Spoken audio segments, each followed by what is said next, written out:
स्वेच्छाकृत रक्तदान शिविर और मागणा स्वास्थ्य शिविर रविवार बस्ता ब्लॉक भेलरा श्री अरविंद पूर्णांग शिक्षा केन्द्र प्रांगण में अनुष्ठित हो जाइछि। एही अवसर में संगठनर सभापति अजय कुमार जेना पौरोहित एक सभा कार्य अनुष्ठित होइतिला।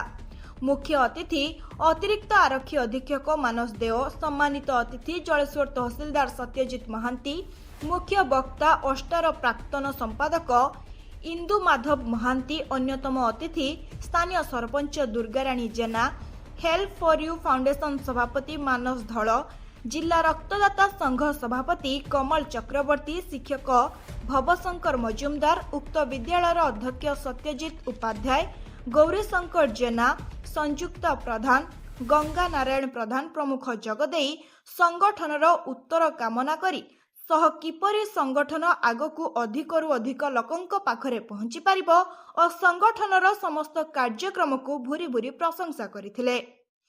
एही अवसर में विद्यालयर विभिन्न विभाग उत्तीर्ण होइतिबा प्रतियोगी माननकू मेडल देई अतिथिंक द्वारा संबर्धित करा जायतिला। संगठन आगामी दिन में समाज सेवा, नेतृत्व और समुदाय उन्नयन क्षेत्र में एभली कार्यक्रम जारी रखिबाकू प्रतिश्रुतिबद्ध बोली संगठनर उपदेष्टा सुभाष बेहेरा सूचना दैछन्ति।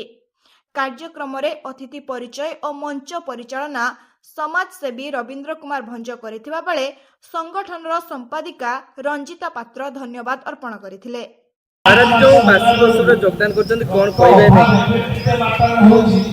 मु तो माँ श्री अरविंदर निजे डिवोटी, तेणु माँ श्री अरविंदर जो भी कौन से फंक्शन हुए मुझे सब बेले चेष्टा करे से अटेंड करने को।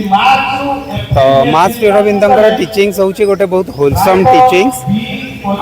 जदिओ आध्यात्मिकता कहले आज युव समाज बा आज समाज आपको गोटे यूजलेस जिनस भावती, बट आमर दैनंदिन जीवन में जिते भी स्ट्रगल अच्छी तार सॉल्यूशन केवल आध्यात्मिकता भितर अच्छी। आउ से माँ श्री अरविंदर टीचिंग्स मो ही सबुठू बेसी प्रयोजन, तेणु से जो भी स्कूल फंक्शन हुए अटेंड करे। तो कमलदा तो बालेश्वर रे रक्तदान ही प्रसिद्ध, निजे तो बयस सीमा क्रॉस करीगला परठू आ रक्तदान करि पारु नाहंती, मात्र सबुआडे से शिविर ऑर्गेनाइज करूचंती। मु मध्य कमलदांकर पाखापाखि 10 रु अधिका हब प्रोग्राम रे निजे प्रेजेंट रहिछि तांकर ब्लड डोनेशन कैंप रे। तो सेति तो कमलदा माने प्रसिद्ध आमर बालेश्वर और विशेषकर जलेश्वर।